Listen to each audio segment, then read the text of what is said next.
Bismillahirrahmanirrahim. Assalamualaikum warahmatullahi wabarakatuh.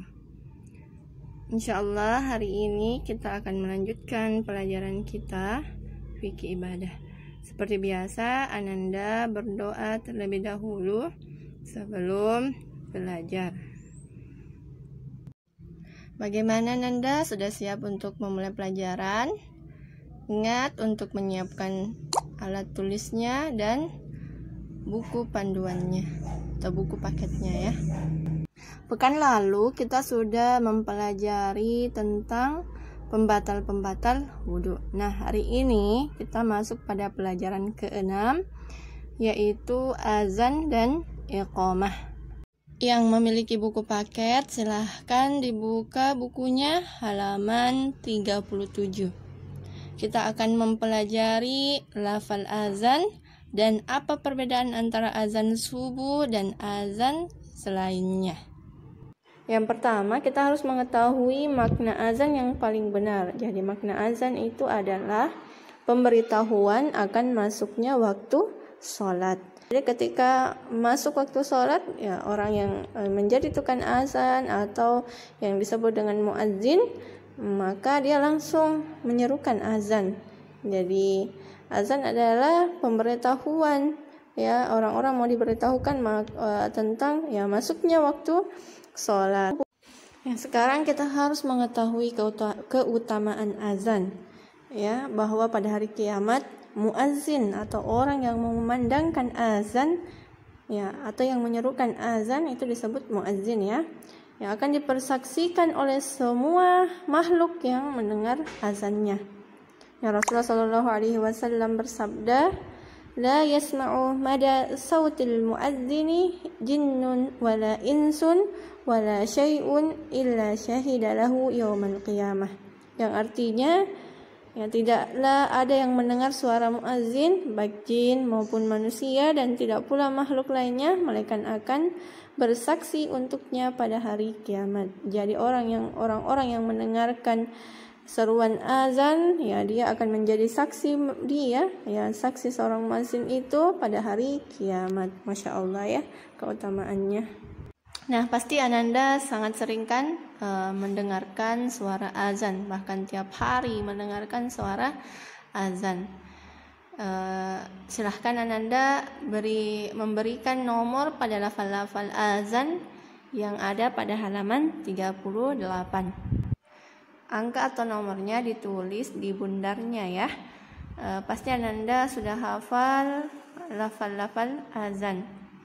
Ketika Ananda sudah memberikan nomor, otomatis sudah bisa menjawab pertanyaan yang ada di halaman 38 bagian bawah, ya, berapa jumlah lafal azan itu. Di lafal azan ada kalimat atau lafal yang mengandung tauhid. Yang mana itu? Yang pastinya setiap yang berbicara tentang la ilaha illallah, ya, bahwa yang artinya tidak ada sesembahan yang berhak diibadahi dengan benar kecuali Allah. Nah, inilah yang disebut dengan lafal atau lafaz tauhid atau kalimat tauhid. Coba Ananda sebutkan dan tuliskan lafal azan yang mengandung kalimat tauhid. Silakan Ananda tuliskan di buku paketnya halaman 39 di bagian atas, ya. Sekarang kita bandingkan azan pada sholat subuh. Siapa yang sering mendengarkan azan subuh? Yang pastinya Ananda yang sering bangunnya kesiangan tidak akan mendengarkan azan subuh, ya. Jadi apa bedanya azan subuh dengan azan yang lainnya?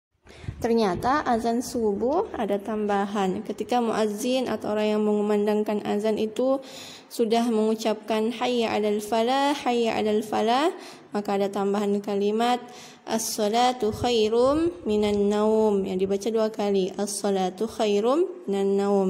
Apa artinya? Salat lebih baik daripada tidur, ya. Ingat, ya. Jadi diingat, ya, bahwa salat itu lebih baik daripada tidur. Jadi ketika Ananda mendengarkan azan ini, azan subuh ini, maka cepat-cepat kita bangun dari tidur kita. Karena kenapa? Karena salat itu lebih baik daripada tidur, ya. Taib. Nah, sekarang kita masuk pada iqomah. Kita akan mempelajari lafal iqomah dan perbedaan antara azan dan iqomah. Sekarang kita sebelum masuk ke lafalnya, kita harus menentukan atau memahami makna iqomah yang benar. Ya, iqomah itu berbeda dengan azan ya. Ya, kalau azan tadi adalah pemberitahuan akan masuknya waktu sholat, sedangkan iqomah adalah pemberitahuan akan ditegakkannya sholat. Jadi ketika sholat sudah mau ditegakkan dan imam sudah siap, maka muazin langsung iqomah ya, untuk memberitahukan makmum bahwa sholat akan segera dimulai atau segera ditegakkan. Bagaimana Nanda? Sudah paham apa perbedaannya azan dan iqomah? Fahimtun? Insyaallah fahimna ustazah.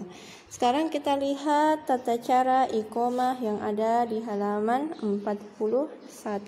Seperti tadi, silahkan Ananda lihat di halaman 41 dan dikasih nomor-nomor yang atau angka yang sesuai ya.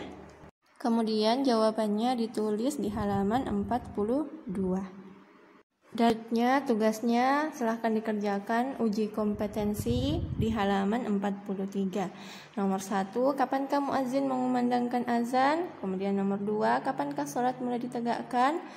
Selanjutnya, apakah perbedaan antara azan subuh dan azan selainnya? Dan yang keempat, bagaimanakah kita belajar tauhidullah dari azan dan iqomah? Insya Allah jelas ya semua pertanyaan-pertanyaan yang ada pada uji kompetensi. Yang belum paham bisa dijapri ustazah. Syukron atas perhatiannya. Ustazah cukupkan. Wassalamualaikum warahmatullahi wabarakatuh.